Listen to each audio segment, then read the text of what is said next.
Likely to be there. The Aatrox early, but for now at least the Sejuani, just like with the Lee Sin, Clid's happy to power farm it out. Well, Linderung does have heroic entrance available to him here, as Khan flashes over, gets himself into his ultimate, but it's not enough. They take that first blood oh so easily, and the teleport, you can't escape those ones anymore. Faker has to get out of there, doesn't use the flash, thought he might have had to. Decimating smash, Grace wants more, goes in when he probably didn't want to, gets a double taunt, but he'll still probably go down. There we go, Faker gets the corrosive charge, but that was honestly a mistake from Grace. Yeah, Clid and Faker so smart to orb walk back. Very even though in the mid lane. Here we go again. I think I've seen this one before, Papa Smithy. Rune Prison is down, Khan gets out of the way of that one very, very easily. Heroic entrance is a little bit late, but Decimating Smash, just the tip. Picks up the kill on the rise for the second time, and Khan is being bullied so far this series. Finding some gold parity. Maybe this Wombo combo might cause a lot more headaches for SK Telecom T1 in game number 2. Well, they are going to pick up the first Drake, guaranteed.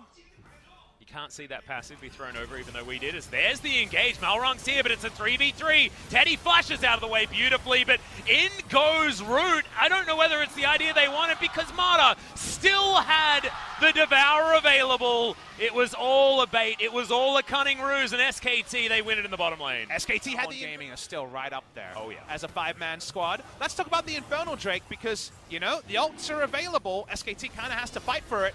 Seems like fireworks coming. Though. Yeah, can he actually survive this is the question. There's just too much CC. He was trying to go left, trying to go right, couldn't do anything, and then he's in the air and he's dead. We should call Peter. That was some atrocities committed on the Piggy. That Piggy taken down. Very, very harsh stuff, but Sejuani dead. Means that the Infernal does go to Jin-Air, and this time the Wombo comes off. Yeah, this is like an episode of Pimp My Boar, and then at the same time, SKT can fall back. They won in the group, and they win across the map. And that means that SKT threat onto him. Maybe Aatrox just run. If Aatrox zones away Varus, Jin-Air win the fight. So it's all about threat. Speaking of threat, Linderung. Few auto attacks there, but Teddy playing pretty safely. Faker in trouble. There's the unstoppable onslaught. Gets exhausted. Gets at least one knockup, but we're trading ultimates everywhere. Grace does get one knockup. Devour now on cooldown. That is super important as Faker might die. Winds of War going to be enough, augmented by Root's damage as Grace goes golden. This might be the fight that Jin-Air we're looking for. Teddy now has nowhere to go. In goes Root. Dives forward with the killer instinct, and it's named exactly right in this fight, as Jin-Air walk away with all 5 members. We'll see what it means for the Infernal, as the health bars are not the highest on the side of Jin-Air, but that was the exact prototype of a fight that Jin-Air could win. And Grace is taking the Ignite this game, and I think this is the point where... Get the Urgot ult off successfully, they will win a 5v5, but they're on Baron, and it's damn low. Yeah, it's down to 2,000 health already. That one is definitely going to be taken here by SKT, but can they win the fight now? Realm Warp gets 3 of them out. Faker not going to survive, but they'll take one sacrificial lamb and a Baron any day of the week. Oh, Jin-Air with 2 respectful. To death as the rise, Teddy alongside him. And they're just going to take them all over the map. They've already broken open the base. They take an inner turret there as well. And now Jin-Air going for the desperation engage. Linderung getting his way forward. The Galio delivery system just isn't good enough, because Teddy, as soon as he gets a few auto attacks off, they're dead. Yes, you managed to get your buttons pushed in the right positions, but you need to survive, as Mata's just able to emote spam before Grace is even dead.